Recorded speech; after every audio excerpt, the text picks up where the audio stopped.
everybody, and welcome back. I am so excited to say that this week we are finally doing the background, and I will kind of keep you up to date on what I did to the slice. As you can tell, it's a little different looking than how we left it last week. Um, I realized my problem is that I um, layered on way too much paint, and I was working with it too much, and it became really muddy, and that was a problem. So I scraped off a lot of it during the video filming last week and reworked it, and then kind of left it to dry, and I kept walking past it, and I wasn't happy with it. So after it dried, I went back into it and started with just thinner layers of paint, so I wasn't going to get it too muddy too fast. So I did a thin layer of orange, and I wanted to do a gradient with a little yellow at the top, and then orange, and then a little bit more of a red-orange towards the bottom, and I redefined the rind and added a little bit of a variant there with some yellow as well. And then I brought in a little bit of blue. I didn't want to put as much blue in it. I kind of thought back and forth if I wanted to put some blue into the actual fruit part, and I realized I didn't like the thought of that, and so I just did in the rind. And I actually put in the different sections and separations, because the more I looked at it, the more I realized it didn't look as much like a typical orange slice, even though a lot of the times when you peel an orange, you don't always cut it up to where you see the sections. It's usually just one big section. But I thought this makes it look like an orange, and that's what I want people to know. So kind of kept you up to date on that, and today we're going to put in the background. So let's get started on that. So I've told you maybe it's been about 2 months ago now, that I ordered these products that I wanted to do with the background. So what I'm going to start with is the modeling paste, and I'll do a little bit of a close-up of that. And what this is it looks a lot like gesso, as you can see. And gesso is what you put on a canvas or wood to kind of protect the material that is the surface, and before you put the paint on it. In this case, I'm going to use this in the paint as that barrier. But modeling paste dries thickly. I kind of explained it like if you are trying to add texture to your walls in your home, it's very similar to that product. You would add that thick texture, and it dries thickly. Kind of like, you know how acrylic paint doesn't dry as thick, or isn't as thick of a paint to work with because it's water-based. So I applied it to where it had a thickness. I applied it very thickly, so when it did dry, it had an actual physical texture to it. But with oil paint, that can be applied thicker because it's a thicker paint, since it's has the underlying ingredient of oil, and we all know when oil and water are compared, oil is usually thicker. Anyways, this modeling paste will dry thickly, and that's what I want. And so if you ever want to do that kind of add a little extra texture to your painting, modeling paste is what is the best way to go. And it even says on here, modeling paste extender, so you can mix paint with this and extend your paint and make it thicker that way. But remember, it is white, so it's like mixing anything with white. It will make it a nice tint, like we learned. And then also I'm going to use my leftover pumice gel, but as you know, I did order some pumice stone gel. See, it might be a little bit bright for the picture or the camera. It's really bright here today because it snowed early this morning, so everything outside is blinding white. So this room is really bright today. I'm going to use my leftover. This is just a different brand. It's Golden. A lot of people might know of this brand. It is a very good brand. I'm going to use some leftover because I won't need very much of it because it's very thick, and it's made with pumice stone, which if you are a girl or if you're a guy, I won't say anything to that. If you like to um, kind of scrape off the dry skin on your feet, or you go get pedicures, they a lot of time use a pumice stone, which is a coarse stone with a lot of air holes in it, so it's very brittle, and that's why it was very good to make pumice stone, or this kind of gel out of pumice stone. You can make your own, and you can use sand. And sand, you would have, if you bought sand from the store, you would have to wash it and clean it, and then let it completely dry, and then mix it with probably a modeling paste, or you could use a gesso. But in this case, I'm not doing that. It's just too much work, and it's too cold out, and I wouldn't be able to have the space to do something like that. So I wanted to use a container to mix it in case I wanted to save it and I made too much. And I'm just using a coffee plastic container. You can get their coffee in, and it comes with a lid, and that'll keep it airtight. You can use jars, a Tupperware container, whichever you wanted to use. I just wanted to recycle a coffee container I have. So what I'm going to do is I'm going to first load up the container with modeling paste. And you can even, I don't know if it's easy to tell on the camera from the video, that this is already thicker than gesso would be. And I'm using a bigger palette knife. And that's what I'm going to use when I spread it on my background. Now I wanted to kind of show you this process instead of having it pre-made, so you can see how to mix it and how to get that consistency that you want.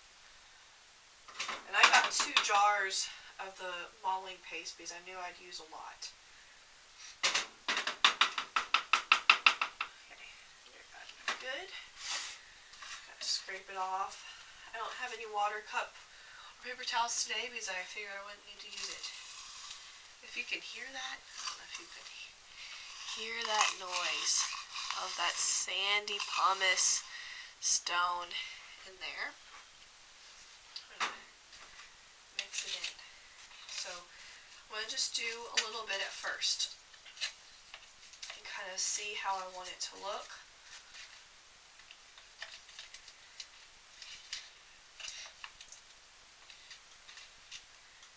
You know, I want to add quite a bit more.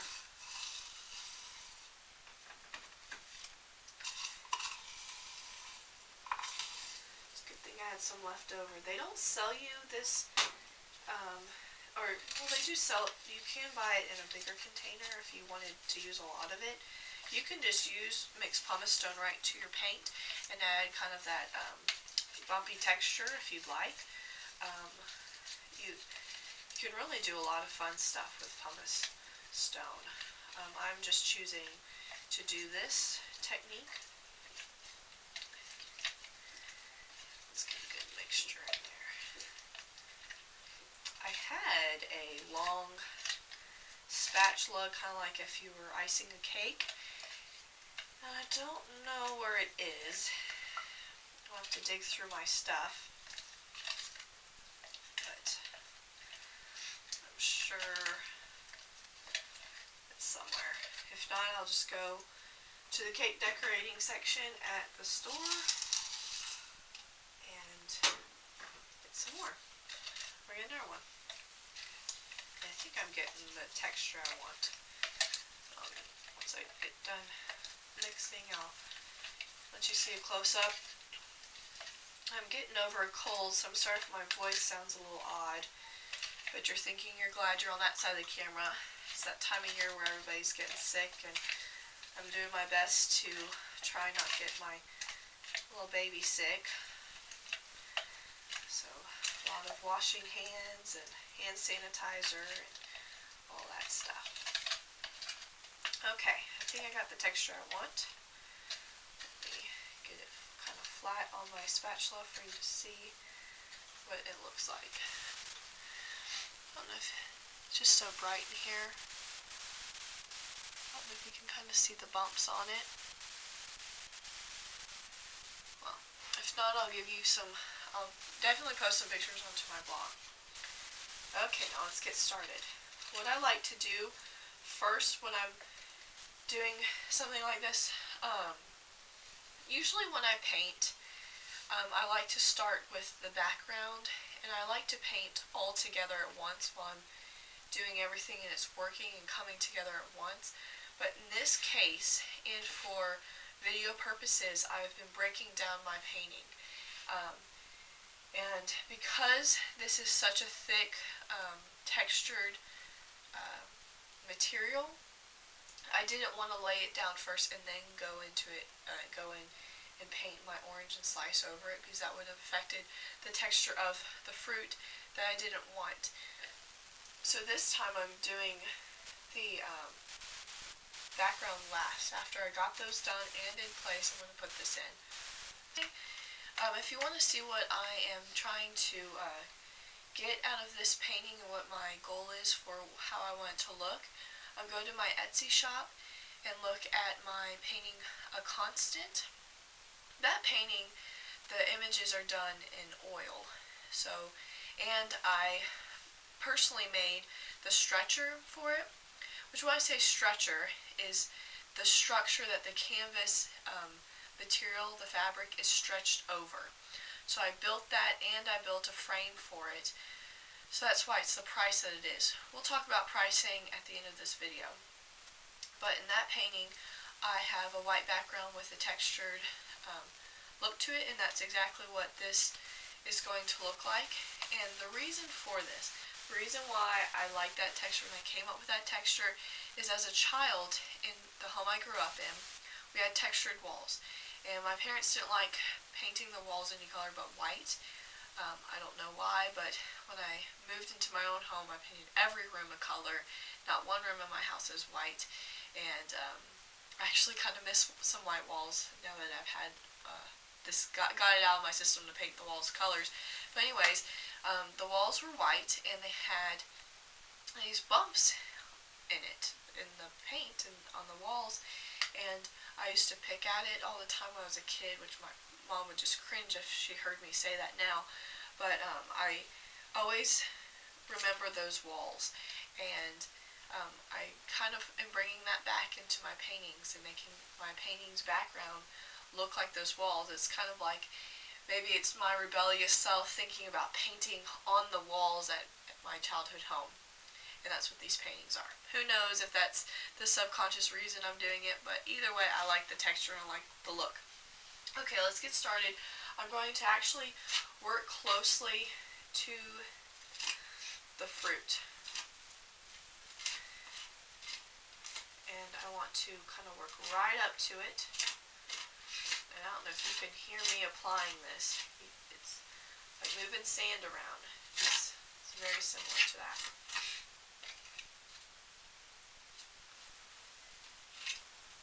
Let's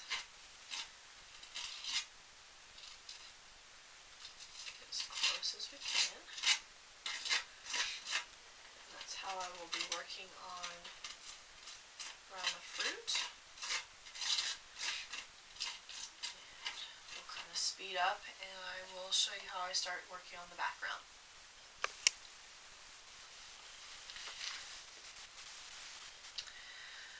Okay, I don't know if you can tell as well on the camera. I'm trying to look at it now and see if you can see how I've applied a thick trim kind of on the oranges, so I can work really heavily and without caution on the background.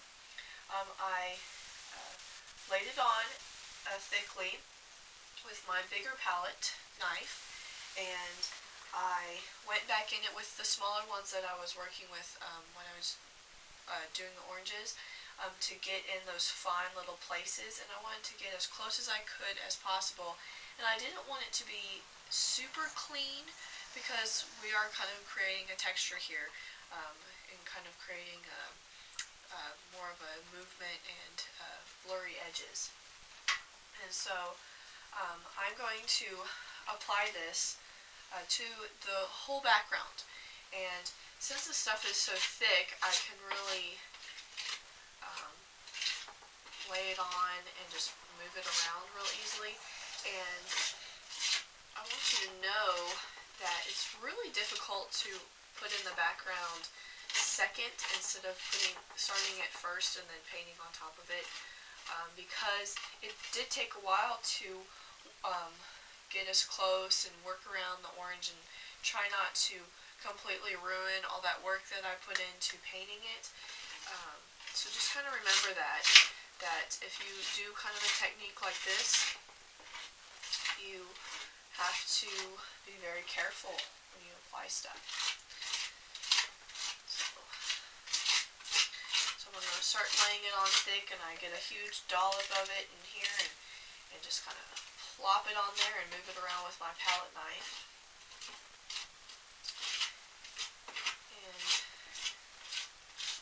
because there's all these little rocks and little pumice stones in the modeling paste, and I move it around with my palette knife, it's going to kind of cause some scraping, and that's fine. And I'll just go back in and make my palette knife flat and parallel with the board and smooth those out, because I really don't want those scratch marks in there. And I'll scrape along the edge here. You can see, well, maybe not so much there. See, and keep it from being too bumpy and drying and adding a paint of a texture on the edge. So when I do sell it, it's easier to frame if you choose to frame. Or I wish the weather was a little warmer that I could show you how to build a frame, but I might do that on another painting, and sell this one without a frame for cheaper than the other ones, or if it warms up, I'll add a frame onto it. Okay, so we will, just in a moment here, I will show you the finished background. Okay, now that I am done with the background, I don't know if you can tell it from there, but I will bring the camera closer and I will put pictures up on the blog. But I finished and I laid it in, and moved my palette knife all different ways, and to kind of create a different texture and look and movement to it. And I am done. I don't want to add any shadow of the orange on to the white, because that would make it seem like it's sitting on something, and I don't want that. I just want the image with the background. And I hope you've enjoyed listening to me talk you through this painting, and I'm going to sign it after the background dries. Now this modeling paste actually dries pretty quickly. I have it on my fingers right now, and it's all clumped up and it's dry, and so that'll be kind of hard to get off in a little bit when I wash my hands. And it will dry probably in just a few hours, and I'll come back and I'll sign my name, which a lot of the times I like to use a fine brush and write it in cursive. And I kind of like to water down the paint a little bit so it's easier and moves easier. But with this bumpy background, I might actually go into it with some kind of writing utensil, pen or Sharpie or something like that. Since it's acrylic, it's water-based, so it won't be that big of a deal. But when you do sign your paintings, you can have fun and hide your signature within the painting, which several artists do. Or you can just do it in the bottom right-hand corner, which is usually the place to put it. I might suggest when you do paint or sign it, you add a date. That is always great for when you look back and see what you created in that year. And it helps with your portfolio if you're applying to school. You have certain paintings that you created within a certain year time span, or if you do, write it on the back. if you want to do more description on the back, either in pen or pencil or some kind of material. What I'm going to do is I'm going to just sign it in the front, and I'm not going to put it in completely bottom corner. I'm going to raise it up maybe an inch or two from the bottom and an inch from the right side edge. So in case there is a frame that I do put on it, or if someone else wants to put on it, it shouldn't overlap, and if it does, and I'm the one that puts the frame on, I can always go back over it and then move my signature. But I usually don't like to do that. So just kind of raise it up a bit and have it higher up on the painting for frame purposes. And I will include all these pictures in my blog so you can see it. So let's talk about pricing. When you are pricing your work, there's several lists that you have to go through to figure out your pricing method. Material and time put into the work are the two biggest things to determine how to start your pricing process. So I'm going to think, how much did my material cost? I didn't use a whole bottle of paint. So don't sit there and go, well, this was a $20 bottle of paint, so I'm going to charge $20 for it. You didn't use the whole bottle. So think about the fraction of the bottle. So say the $20 bottle, then break it down to tenths or whatever, and say I want to say I charge $5 for just the paint. And then with the modeling paste, I use quite a bit, and the modeling paste is a little bit more expensive, so I need to count that into my painting. And then the time that I put into it. You are a witness to how much time I've put into it, and there are a lot of off-camera times that you know about that I went back into work and spent time working into it. And then you have to think of, since I'm using a board, how much did this board cost? I had a huge piece of plywood. I think it was a 4x8 piece of plywood that I had them cut down for me at the store, and then how much is this section for that big piece of plywood. And then, or if you're using a canvas, how much that stretcher costs and the canvas fabric costs, or if you bought it pre-made, you have to think about how much that cost, and you want to get that money back, and then some profit, of course. Because there is some truth to starving artists. We don't make a lot of money because not everybody always buys paintings. A lot of people buy pre-made art at the store, and I am a big advocate for supporting your local artists. They work hard for what they do. You've seen me work on this, and they have a lot of talent, and the best way to thank them for that is not just say, oh, that's really pretty, or that's a great looking piece of work, but purchase the work. That means a lot to them, and it helps support them and helps them buy material to make more paintings. That's why I've tried very hard to sell my work, because I can't always continue working if I don't have money to buy the supplies. Well, anyways, then the last thing you have to think of when pricing your work is how well known of an artist you are.